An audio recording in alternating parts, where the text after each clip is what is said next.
everybody to be aware that this disease does not discriminate. And so if anybody feels ill, has flu-like symptoms, fever or cough, regardless of your status, please identify yourself to the hotline, to a healthcare provider, so that care can be provided.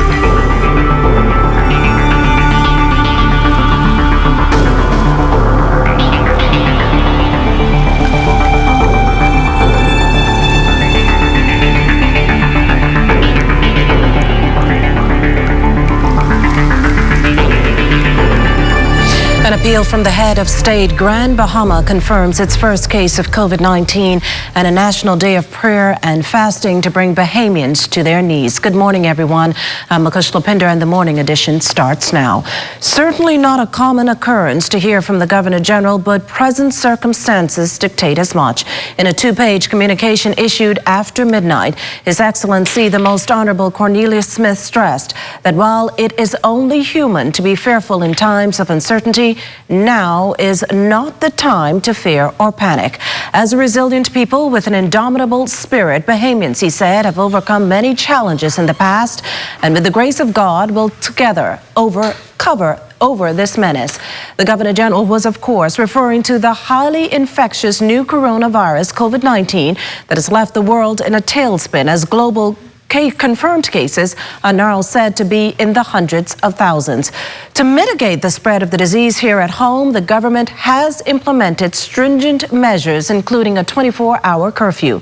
The Governor General acknowledged that while the imposed restrictions will create hardships, they are vital to save lives. Consequently, then, social programs, including tours, events, courtesy calls, and other visits to Government House have been postponed with immediate effect. Likewise, all non-essential staff at Government House must remain at home until further notice.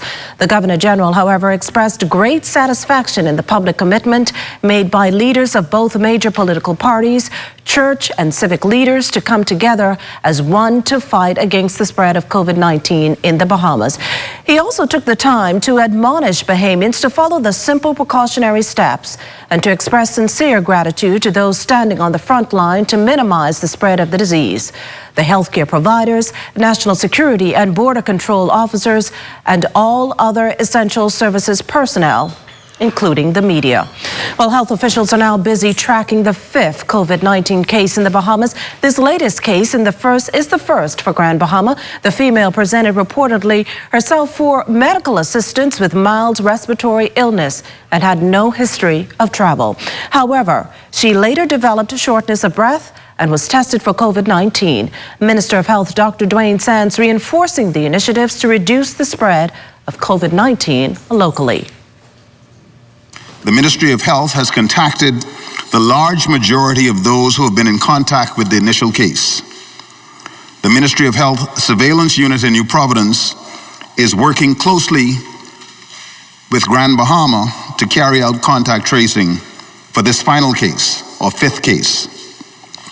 At this time, close to 200 people in the Bahamas have been tested for COVID-19 following the agreed international protocols.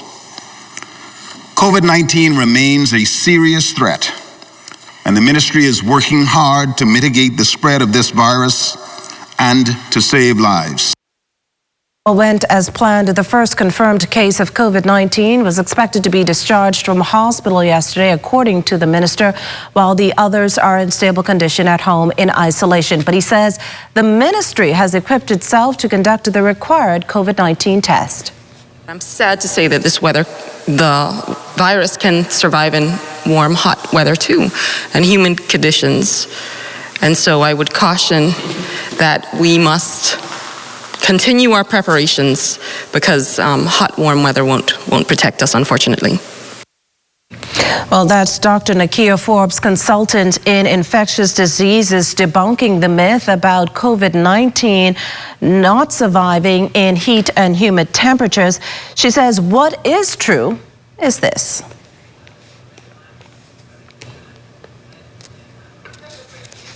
Well, we'll take a break and return with more on the Morning Edition.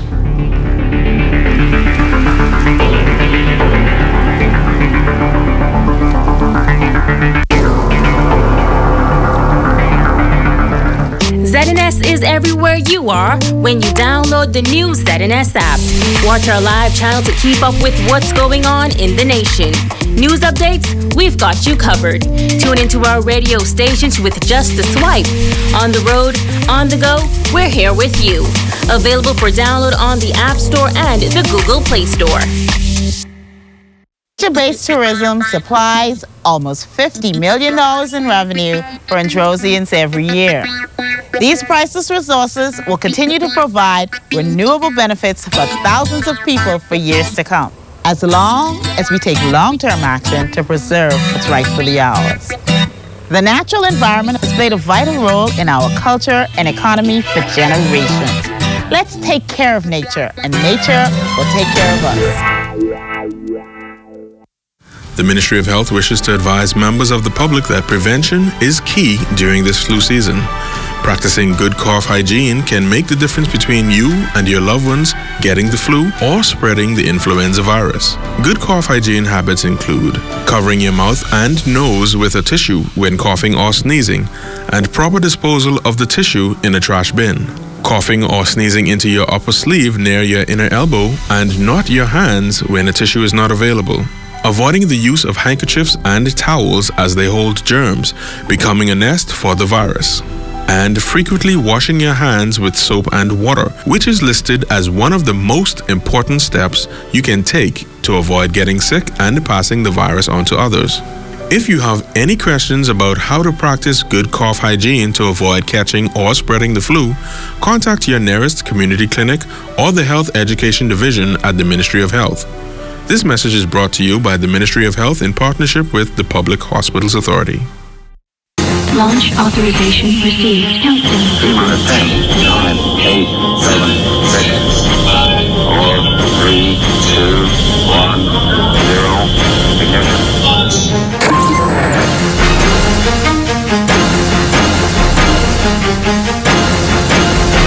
My dear students, the Ministry of Education wants to ensure that your education continues while you are on this break away from school. It is important that you continue with your lessons. Therefore, we would like for you to go to the Ministry of Education's webpage and register. That's the ministryoфeducationbahamas.com and register on the Virtual Learning tab. Go to the Ministry of Education webpage, that is ministryoфeducationbahamas.com, and register on the Virtual Learning tab. Very important that you continue your education.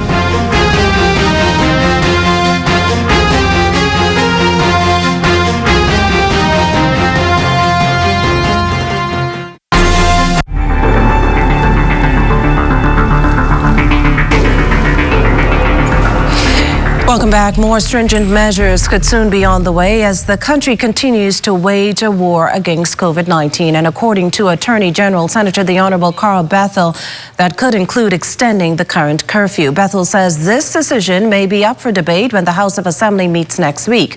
But the government is in close consultation with the opposition, and he says the agreement is to follow the medical advice of the professionals who feel the curfew must be extended for at least another 30 days.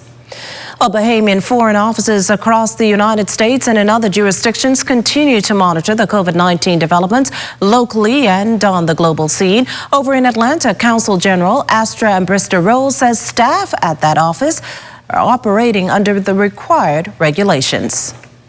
We are complying with state and city directives to join the effort to stop the spread of COVID-19.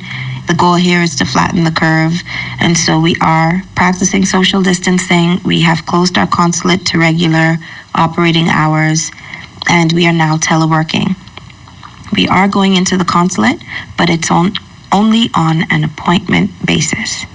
So you'd have to call and make sure that somebody tells you a time and they give you directives on how you can reach the consulate. Passports and other consular services, as of now, can be accessed online. You can visit www.mofa.gov.bs and apply for your passports online. That way you don't have to come into the office. Ambrister-Rose says the Atlanta office is also communicating with students as some of them remain in the United States. We are in contact with students. We're helping them to resolve any issues they may have on a case-by-case basis. We've already contacted many universities and their international departments to find out what's the procedure for our international students remaining on campus. We're in constant communication with the Ministry of Foreign Affairs in the Bahamas so that we are working through any issues that we have with students being able to come home.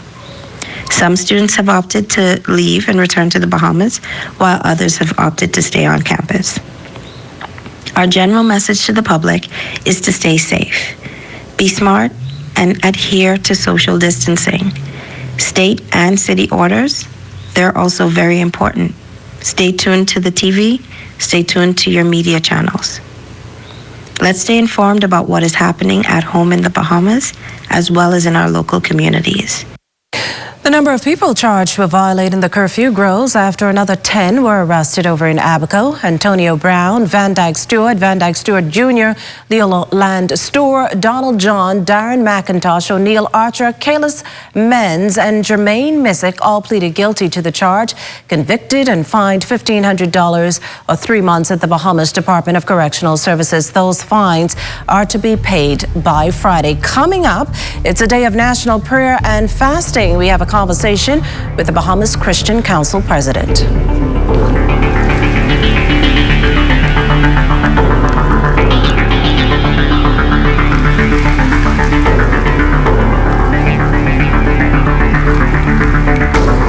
Welcome to Sunshine Auto, your hottest place on the planet for rims, tints, tires, and auto sales. We are your auto superstore for rims, Lexani, Azaras, Trueform, Western, Lux, Fuel, Track Lights, Tough, Rough Racing, Velocity, Mud, All-Terrain, and low-profile tires, cars, homes, and commercial window tinting. At Sunshine Auto, we put God first and customer is king.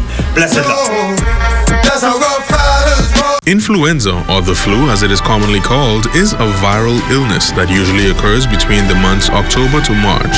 The virus is transmitted from person to person through coughing, sneezing, or talking. Symptoms include fever, cough, headache, runny nose, generalized body aches, and fatigue. There is no specific treatment for the flu, and the symptoms usually dissipate after 3 to 7 days. Because it is caused by a virus, antibiotics are not used to treat the flu. Persons are encouraged to rest and drink lots of fluids. Panadol is recommended for fever and body aches associated with the flu. However, aspirin should be avoided due to the risk of bleeding. To decrease the spread of flu, persons are encouraged to get their flu shot annually and practice good cough hygiene. Additional information can be provided by your community clinic or the Health Education Division at the Ministry of Health. This message is brought to you by the Ministry of Health in partnership with the Public Hospitals Authority. This public service announcement is brought to you by the Communications section of the Ministry of Education in conjunction with the Broadcasting Corporation of the Bahamas. Parents, school is closed, but your children are not on vacation. As much as possible, spend time reviewing and helping them to organize their virtual lessons. Try to find a structured time each day for study and for recreation. Remember, learning never stops. This public service announcement was brought to you by the Communications section of the Ministry of Education in conjunction with the Broadcasting Corporation of the Bahamas. It's the OT with yours truly, Charles Fisher. Buddy Hield and the Kings have their... Buddy Hield seemed to be having the best season of his career. He had 32 points the other night. It was a bit disappointing, Shawnee Miller not winning the IAAF World Female Athlete of the Year. The high school rankings will soon be out. Tabernacle, the defending champion, CC Sweeting, they are always there. Who will it be this year? Each Monday on 1540 AM and 104.5 FM, it's the OT with yours truly, Charles Fisher.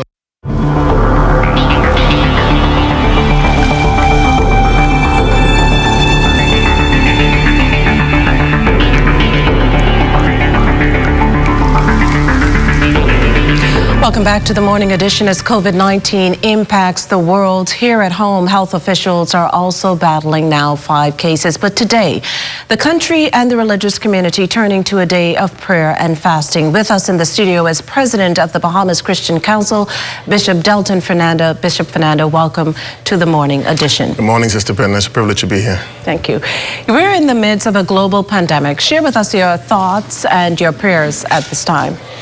We are mindful that in the midst of these challenging times that we have a God that is greater than our situation. I am challenging us, as was said by the Governor General, that our faith must be stronger than our fear. That God has not given us the spirit of fear. We will use wisdom, we will use social distancing, we will do what is necessary, but we'll also pray. We live in a wonderful country that we could pause as a country today and pray and fast and ask the God that is greater than every system to watch over us and protect us. Now, outside of remaining calm in these uncertain times, what else would you share with Bahamians in a time like this? We have to adhere to the curfews. We have to do what is necessary now. I've described it as surrogacy. It might taste bad, but it's good for the healing of our body. We have to do what is necessary now. In Italy, 26 per hour, not getting infected, but dying. We have a chance as a small country to do what is necessary. We don't have the beds to even think about dealing with that kind of situation. Through the grace of God and through following the instructions, we'll be able to come out of this and be better than we've ever been before. What do you say to those actually struggling with the virus at this time, and be it those who are in quarantine here or those abroad, all across the board? What do you say to them? In the midst of being infected with the virus, we turn to our faith and we turn to the knowledge of knowing that God has given wisdom to doctors, but He is the great physician. Although this is a time of great anxiety, find that peace in knowing that God is still a healer. We've had the grace so far that nobody has died locally from the infection. In fact, our first case is now coming out. So there's hope in knowing that God has been healing those bodies and restoring them back to a place of normalcy. Now, COVID-19 has no doubt forced closures around the world. One of those places that have been forced to close its doors is the church. Yes. How has it been ministering to a congregation that's not really present? And is this the first time you have had to do so? In the capacity as president of the Christian Council, it's not my first time, because many times I minister to people via camera, via radio programs that I will not see. But it's difficult for a pastor that has not used these technological tools to minister to a congregation. We fumble, we struggle, we don't have the lighting, we don't have the equipment. This is very, very difficult. But through the grace of God, something miraculous is happening, that people are tuning into the Word of God. They are spending time on social media for good. More of our Bible studies that have gone live stream have more participants than in a physical congregation. And so when we return back to normalcy, we will have the benefit of both tools. We'll also have the physical contact, and we'll also have the live streaming and the digital world that we've been able to come into or been forced to go into.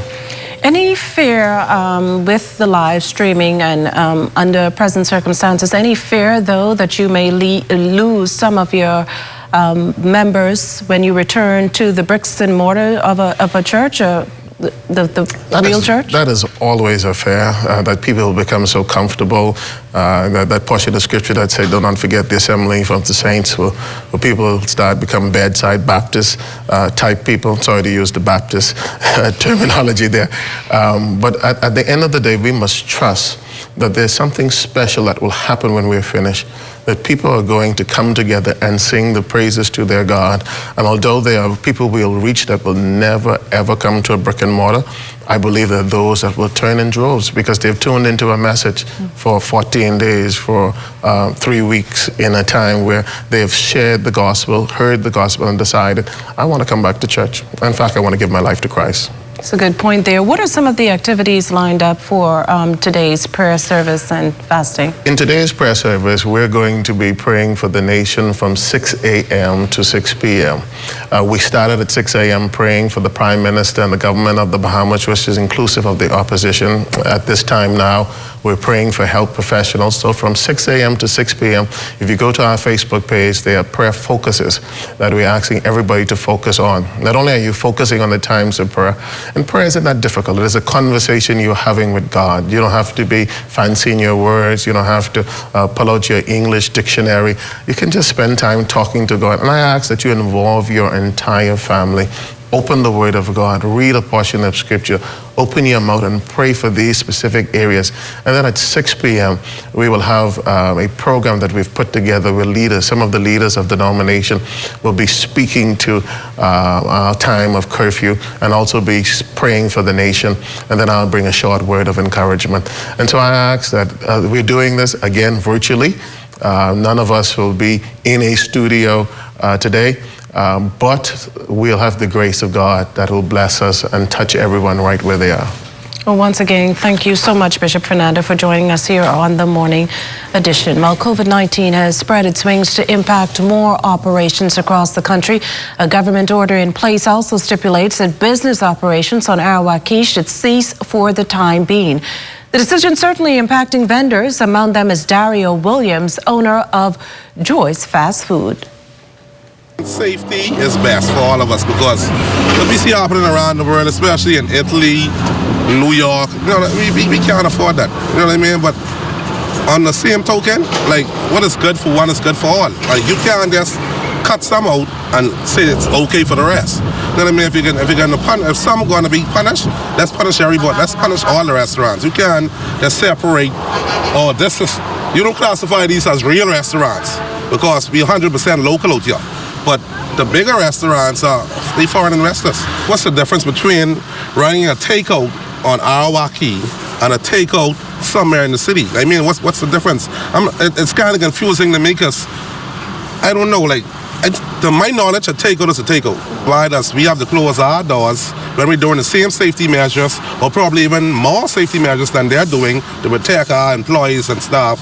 And from what I see is going on in the general public right now with the restaurants that are open. I don't have a drive-through, but I have a takeout window. So we do takeout. I could close my doors and do takeout, push my orders through the window. It's the same thing, but people are inside of these establishments. They're not, the drive-through is full plus inside.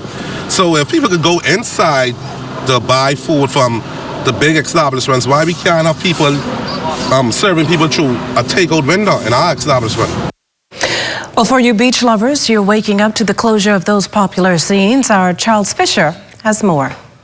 With the barricades now up and the signs clear, beach closed, Bahamians are faced with something they are not accustomed to. Not being able to take part in one of its favorite recreation, and that's swimming and use of the beach.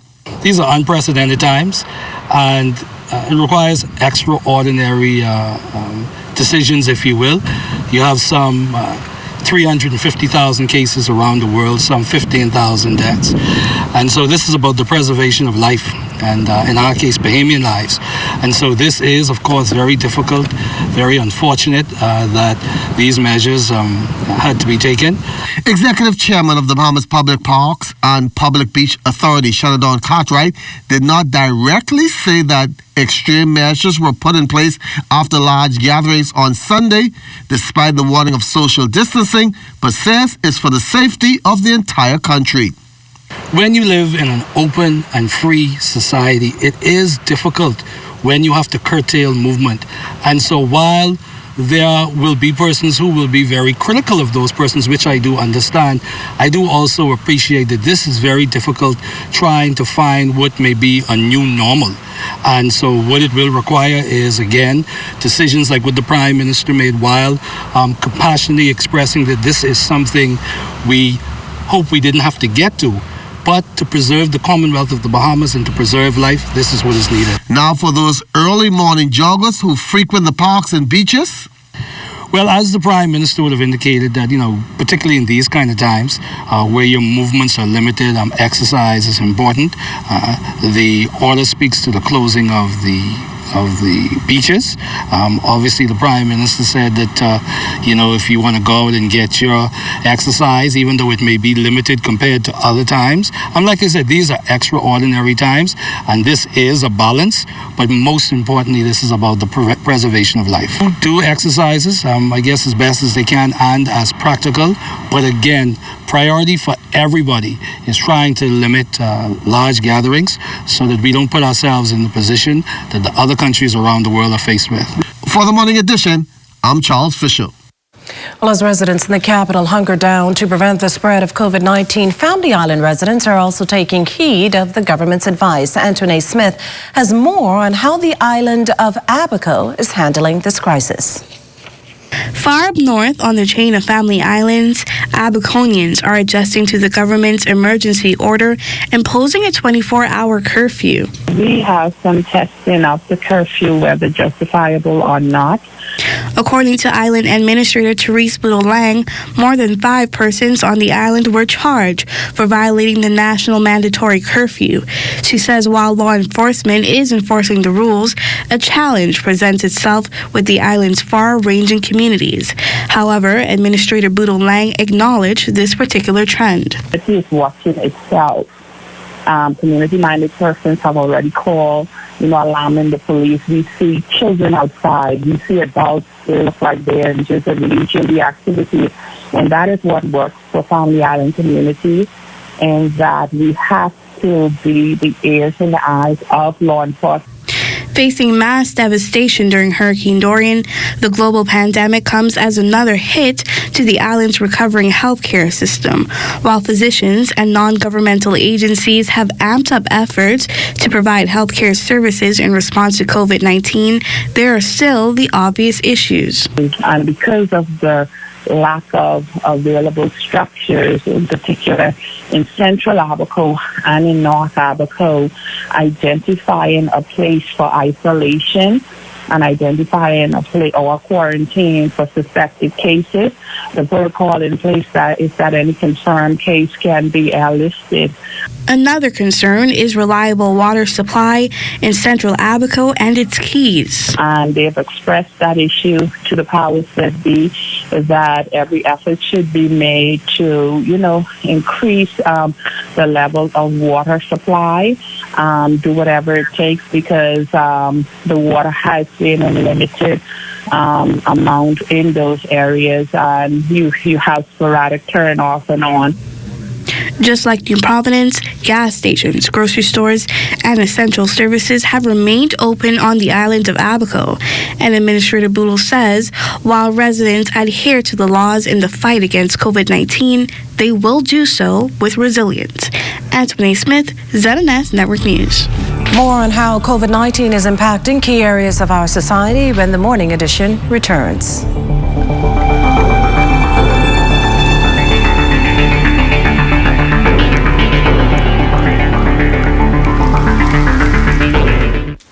I am Kendall Smith and I'm a pig farmer.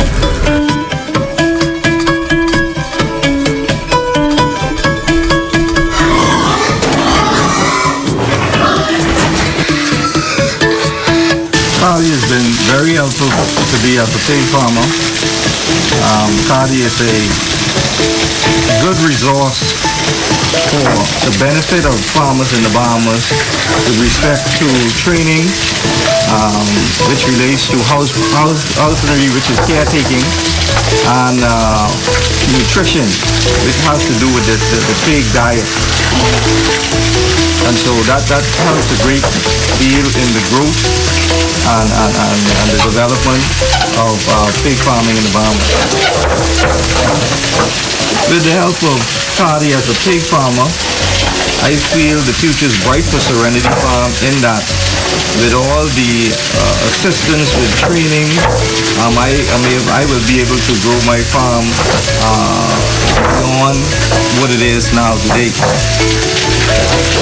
And in fact, improve upon the existing structure and the inventory.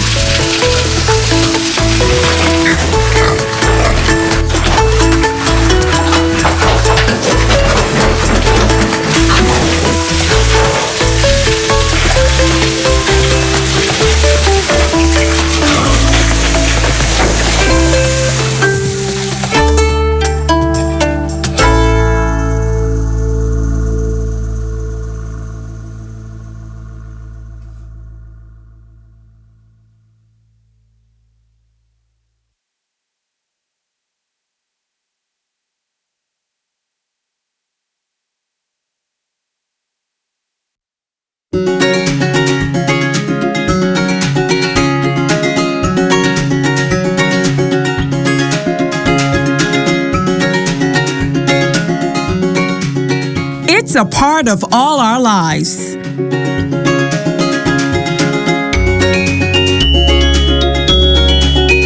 ZNS TV is where we go for information,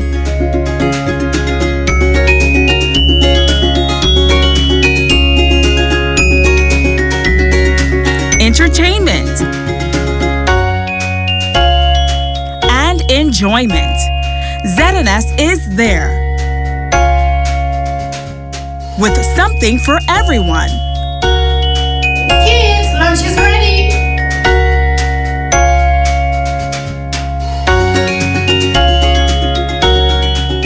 ZNS TV, a part of our lives for 40 years.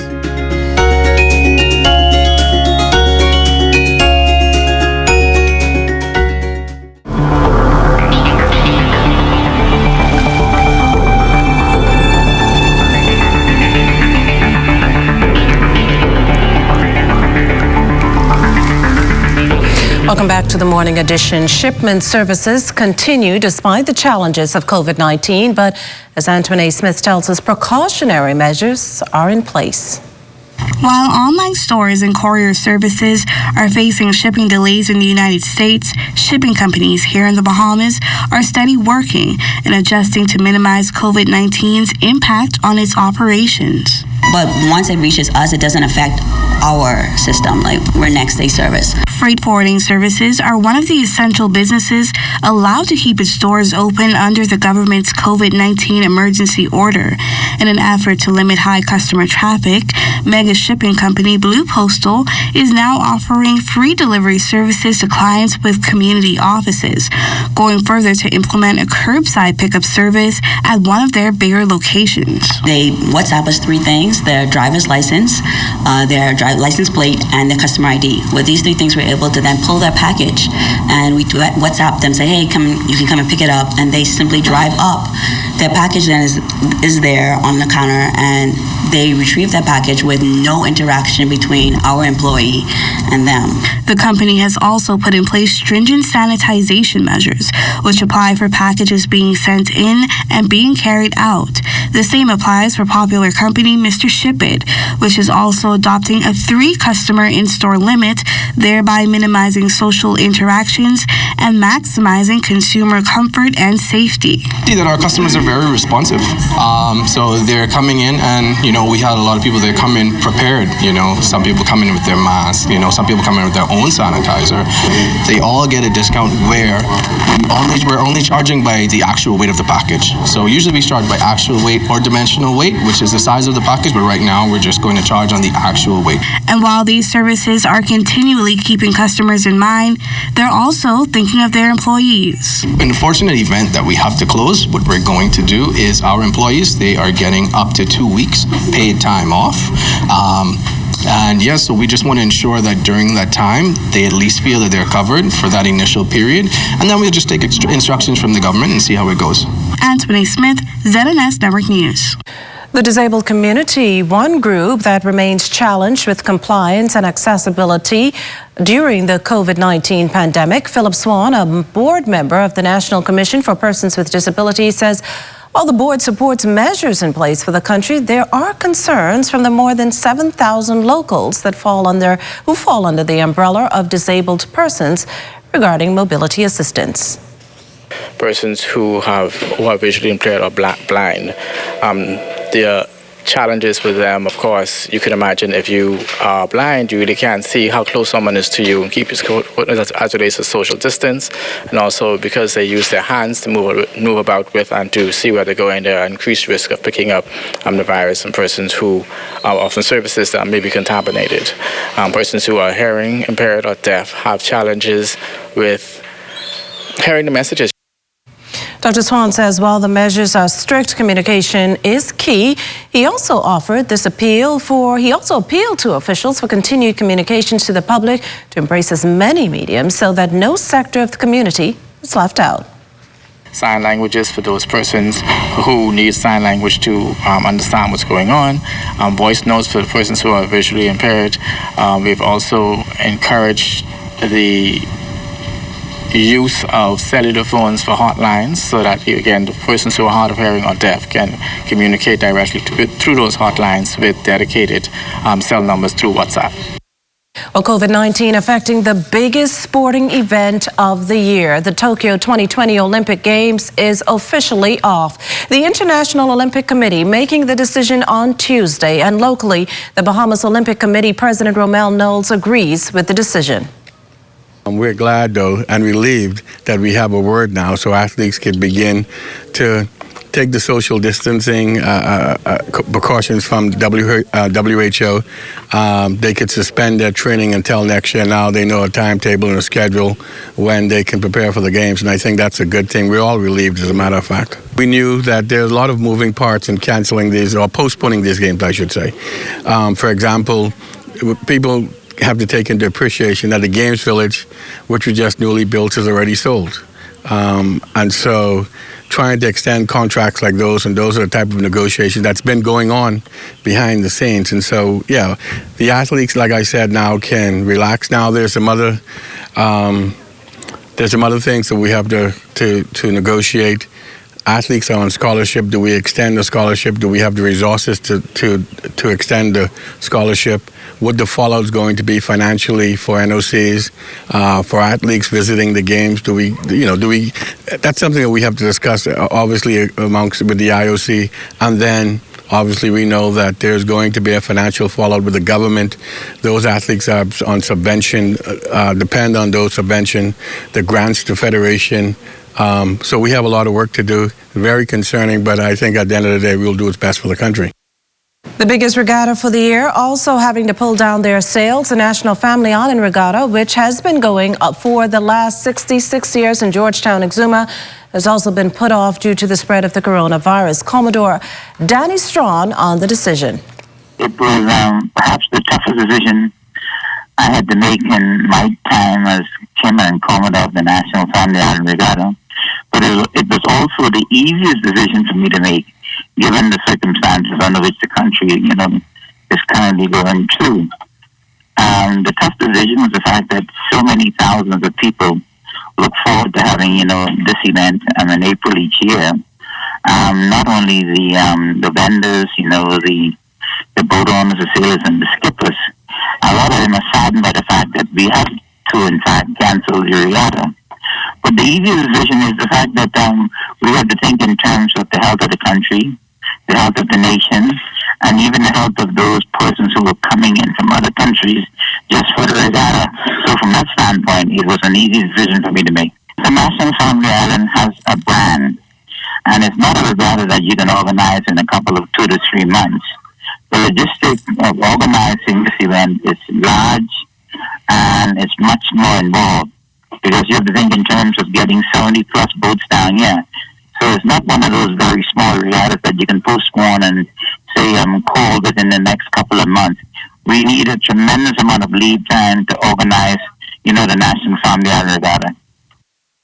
Well, first there was Hurricane Dorian, now COVID-19. These events give us cause for concern. Well, in this report, Lloyd Allen brings attention to a natural disaster that the Bahamas may need to pay closer attention to. Imagine being on the 3rd floor of a building, sitting at a table when suddenly that table begins vibrating. Well, that's the reality of CFAL's chairman, James Smith, on January 28th in the Kalina building, East Bay Street. The room and the desk seemed to have moved and leaned ever slightly. It was quite confusing for me because I've never really experienced anything like that. My first thought might have been there could be an explosion in the area that was sort of impacting the building. But then if that were the case, I doubted that it would have leaned the table. The former central bank governor was convinced he had suffered a heart attack. He later learned, though, that the tremors, as officials confirmed, were triggered by an earthquake in the Caribbean Sea. Centered south of Cuba and northwest of Jamaica, the earthquake measured in at 7.7 by the United States Geological Survey. Associate Professor of Geography at the University of the Bahamas, Dr. Mark Stevens, tells us how the shifting of plates impacted what was felt here in New Providence. On this side, we've got the Caribbean plate, and on this side, the North American plate. Now, this is not to scale, but we have Cuba next to the plate boundary, Hispaniola on the other side of the plate boundary, Jamaica here, and the Bahamas here. So the earthquakes occur along this boundary because this is where the plates can move past each other, or sometimes even one goes underneath the other. And when they move, it releases energy in the form of seismic waves, and those waves pass through the rock and create a shaking. So if you watch the movement, that would release energy that would pass through the rock and cause a shaking. A very rare occurrence for the Bahamas indeed.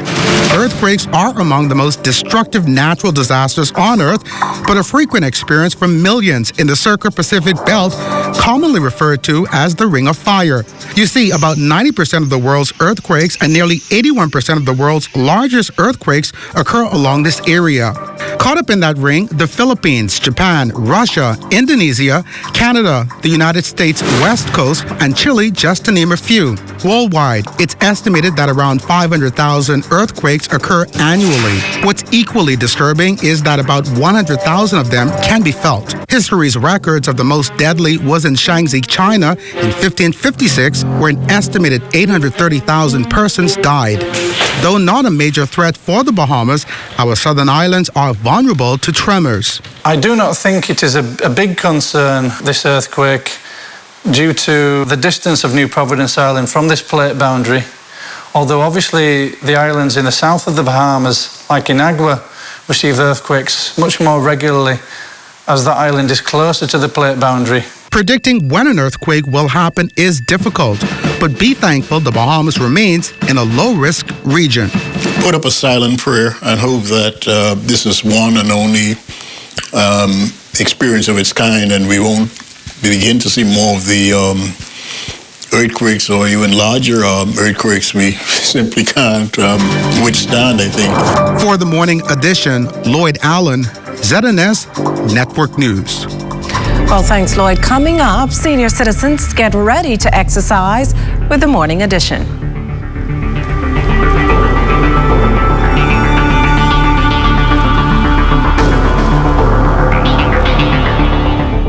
Our marine resources were once considered inexhaustible. Conch and reef fish like grouper were abundant everywhere, and it seemed as if the lobster catch would rise forever. But today, there is a downward trend that affects everyone. Researchers say we can reverse the trend by protecting more marine habitats. And the good news is that most Bahamians strongly support efforts to halt further decline. Tripling the size of our network of marine parks will mean more fish and conch for everyone now and for the future, as well as more recreational and ecotourism opportunities. Today, only 10% of our waters are protected. Surveys show that most Bahamians consider protection of our marine environment to be a top national priority. More protection means more benefits for everyone, now and in the future. It's a win-win-win strategy for the economy, for Bahamians, and for nature. Protect our sea, protect our way of life, protect the Bahamas. See the future. Visit Bahamas Protected on Facebook to learn more about marine protected areas.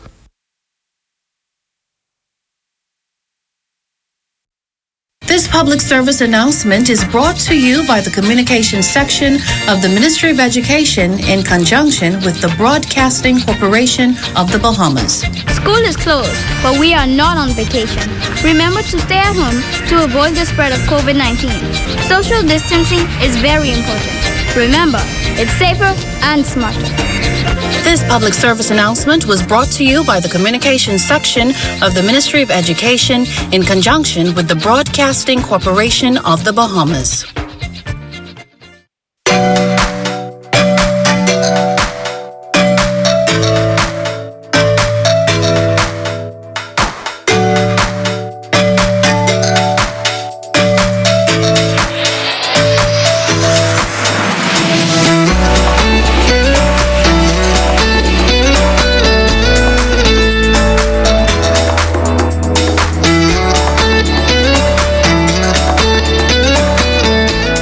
The Ministry of Health wishes to advise members of the public that prevention is key during this flu season.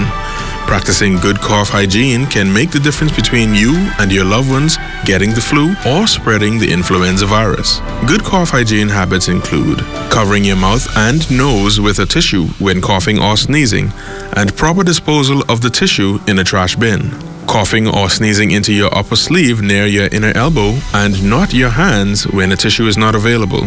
Avoiding the use of handkerchiefs and towels as they hold germs, becoming a nest for the virus. And frequently washing your hands with soap and water, which is listed as one of the most important steps you can take to avoid getting sick and passing the virus on to others. If you have any questions about how to practice good cough hygiene to avoid catching or spreading the flu, contact your nearest community clinic or the Health Education Division at the Ministry of Health. This message is brought to you by the Ministry of Health in partnership with the Public Hospitals Authority.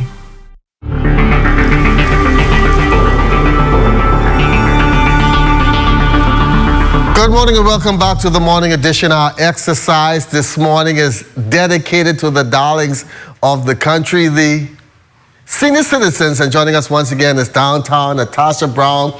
And once again, you're going to tell us first about precautionary measures. You see you have your towel, your Lysol, and your disinfectant. Yes, Fisher, good morning. You guys will do your sanitizing and your area. Make sure that you're good and ready to go. And after we finish working out.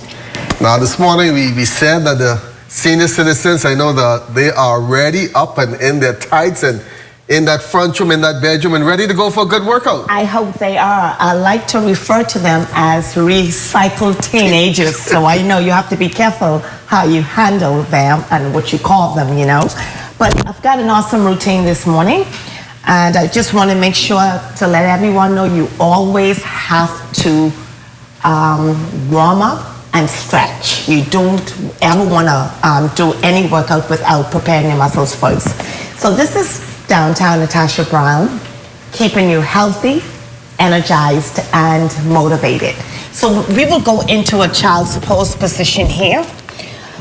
And again, you want to make sure your hands are fully extended.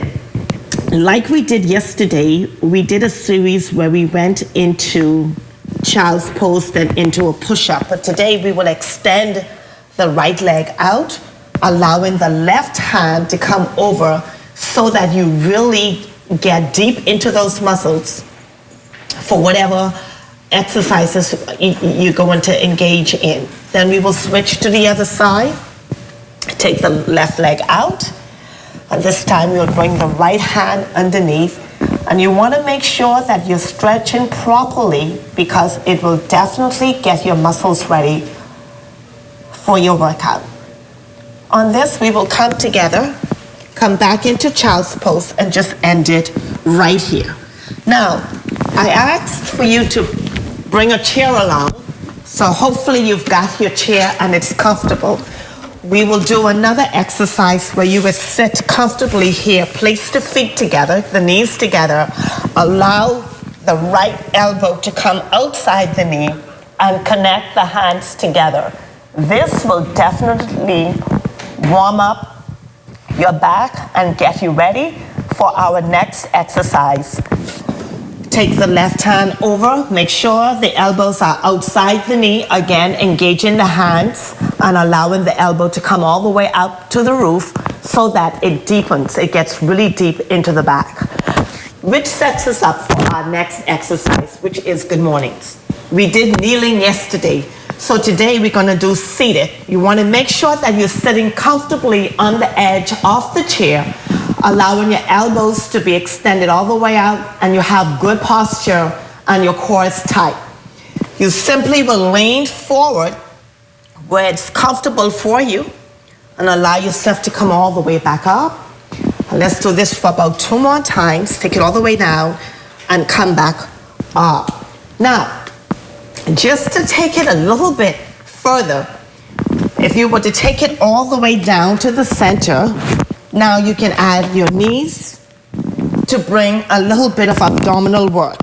So as you come up, bring the knees in, slowly take it down, add the knees, and pull in one more time, extend all the way up.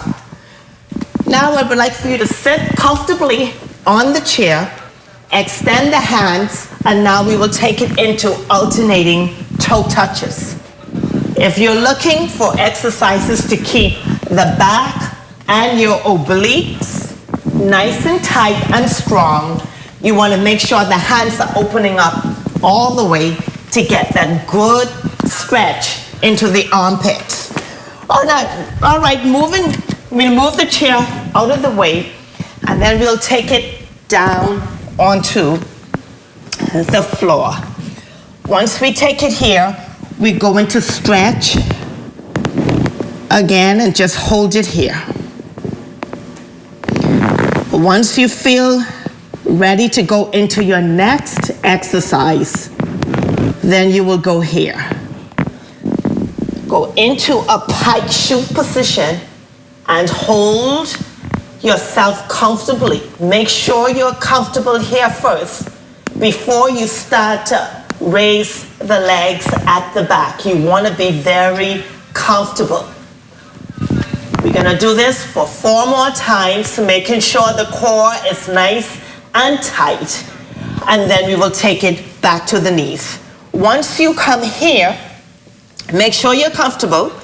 Then you're going to push back into the pike position and lower again on the knees. Let's push our way up, all the way, and take it down again. All right, moving along back to the chair. And it's very good that you have up and down movements, because what this does, it shows a lot of flexibility, and it assists you with getting up and off the ground. Here, I would like to add alternating step-ups. This is good to help keep your walking, to keep your posture tight, even while you're sleeping in the night. If you have balance and coordination challenges, what I suggest you will want to do is hold the chair at the back, place the leg in, make sure again it's firm, and use the hand to assist you as you come forward. Nice. Okay, to add the hamstrings, again, place the foot comfortably on the chair. As you raise up, bring the heel to the butt. Again. Who are we targeting tomorrow? Tomorrow we will target our children. Children? So I have a very dynamic workout for our kids. Well, you know, kids nowadays, if it was school, they'll still be in the bed. They don't want to get up. But since there's no school, they're getting up early. And then next week, we'll also be doing this. We're going to have to target those persons that just like to lay in the bed, do some exercise in the bed as well. Right, Tasha? That's right. We want to make sure that everybody during this course of time is moving. It's beneficial for us all at the end of the day, and it will keep us ready for when we get back to our routines. Well, after exercise, we are now taking it out to the streets for your morning traffic with our Lloyd Allen. The traffic report is sponsored by Bahamas First. First in insurance. Today, tomorrow. Go ahead, and then you're doing the camera, so you got to record that. Well, good morning, Makushla. Good morning to all of our viewers. What you're looking at this morning is a drone shot right above Burger King. This is in the Burnett Road and Village Road area. It still takes some getting used to, of course, with the reduced traffic as a result of the 24-hour curfew now in place, minimizing the number of road users and confining persons to their homes, and only allowing those on the streets related to emergency personnel or essential services. Of course, we want to remind all motorists that unless you need to leave your homes for a necessary reason, you should stay indoors. This morning, I'm also joined by Sergeant Patrick Camp from the Royal Bahamas Police Force Traffic Division, who is also maintaining his social distancing as we're prepared to talk this morning. Good morning, Officer Camp. Good morning, Mr. Allen. Good morning, Bahamas. Talk to us. I know overnight there wasn't a lot happening when it comes to traffic, but give us an update in regards to traffic initially. Well, yeah, you're absolutely correct, Mr. Allen. It does take some getting used to with the minimum amount of traffic on the streets. However, we are still experiencing a few minor bumps here and there. In the last 24 hours, we have experienced 3 accidents. And one of those was a hit and run. And as usual, we are going to continue to ask the motoring public to continue to drive with care and attention. Now, of course, traffic is transformed tremendously as a result of this 24-hour curfew. Any advice for drivers? I know even during the day, many persons should remain indoors unless outside and driving for an essential reason. Any advice for those motorists? Well, it is, as was said earlier, unless you need to be out on the streets, we expect you to remain at your homes. Persons are still up and about, jolly riding. They just want to see what's going on. This is not the time for that. We're expecting all persons to cooperate and adhere to the emergency act that's in place at this time. Now, there's still some talk about over the weekend, a number of persons making their way out to a number of beaches. And of course, that's still very concerning for health officials. And that may have been part of the reason why the 24-hour was enacted to enforce and restrict persons when it comes to movement. But again, that 9 p.m. to 5 a.m. curfew has been in place since last week. Any issues when it comes to persons being outside and not necessarily out for emergency reasons during that 9 p.m. to 5 a.m. period? We still have persons, Mr. Allen. Even now, in fact, as released this morning, we still have concerns with persons who are gathering on those beaches, in particular the Montague and Goodman's Bay area, in which we're going to do our part to enforce the law and to make sure that those persons adhere to the law that's put in place. In the evenings, like I stated earlier, we have persons for no apparent reasons who are still out and up and about in the streets. They're coming up with a lot of excuses that doesn't make any sense. And I want those persons to know that you will be stopped. And if you're not given valid excuses to your reasons out on the street, you will be dealt with according to the law. And to remind our viewers again, I know, of course, it's been stated that a fine could go up to about $10,000. Jail time could go up to about 12 months to about 18 months. And based on the number of persons you've brought in so far on the traffic-related movements, what's been the trend so far?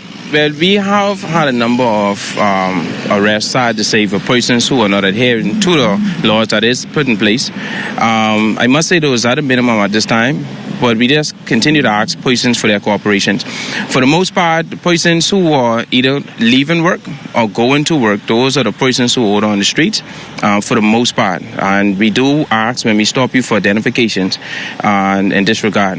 The 311 number and other numbers are still in effect, and I'm proud to say that persons are still utilizing those numbers. Usually when we stop persons will confirm with us that they have made contact with the emergency numbers, and when we do check our command center, it is so that those persons would have made that call. So we ask for your cooperation during this time, and it's all for the safety and protection of our country. Well said. And of course, we are reporting this morning from the area of Burnett Road, Village Road, Macushla. Back to you in studio. Well, thanks, Lloyd. When we return, a check on weather.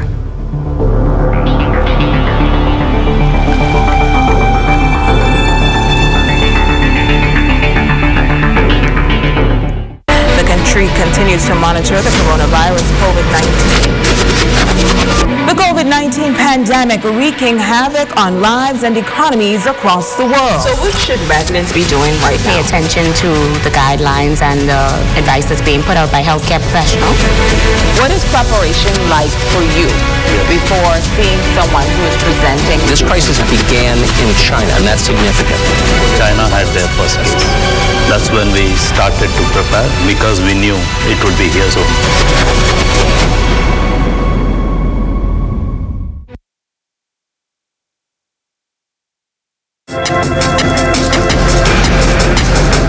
Well, it's time for our forecast on this beautiful Wednesday morning with temperature around 73 degrees under partly sunny skies. Relative humidity 83%. We have winds out of the south at 6 miles bar. The barometric pressure 1,017.0 millibars. That's 30.04 inches, and it is steady. Temperatures around the island 74 in Marsh Harbor, Abaco, Greentoll Key at 75, 75 in Freeport, in the Berry Island 77, Allenstown, Bimini 76 degrees, 75 in Harbor Island, Roxanne, Eleuthera, Otterstown, Cat Island at 74, 75 in Staniel Key, Kemps Bay, St. Andros at 75. In Fresh Creek, they have a temperature of 76 degrees. In San Salvador and Rumkey, 74 degrees. 75 in Ragged Island, Clarence Long Island, Crooked Island, also 75. Betsy Bay, Acklands at 75.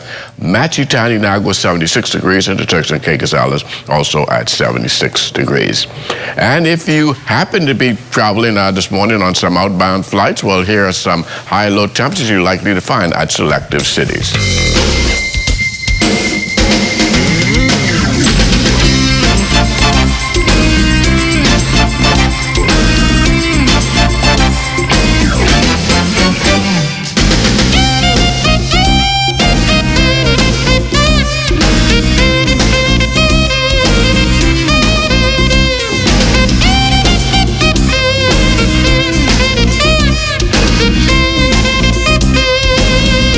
That's going to do it for your travel forecast now. For your boating forecast for today in the northwestern islands, south to southwest winds. That's ahead of a weak front system which will work its way into the northwest Bahamas. The wave heights around 2 to 4 feet. High tide takes place at 9:23 this morning with your low tide at 3:36 this afternoon. In the central and southeastern islands, winds southeast at 10 to 15 knots. Wave heights 2 to 4 feet. Taking you to our satellite picture, high pressure continues to dominate our weather, but will be backing off towards the east. That will allow those winds to rotate out of the south and then eventually out of the southwest. Weak front system, as you can see, not much weather associated with it, but it will bring about a change in our wind direction over the next day and a half. Our forecast for today, partly sunny, very nice with a high temperature of 84 degrees. And tonight, another beautiful night with near clear skies. Your low temperature getting down to 72 degrees. And extended weather forecast, lots of sunshine, despite the fact that front system will come through on Thursday night late. By Friday, the skies will open back up, so we'll have an abundance of sunshine taking us into the weekend. Patricia? Well, thanks, Basil. And that ends our morning edition. As always, stay safe and stay tuned to the ZNS TV and Radio Network for continued updates on COVID-19. Make it a good one, everyone.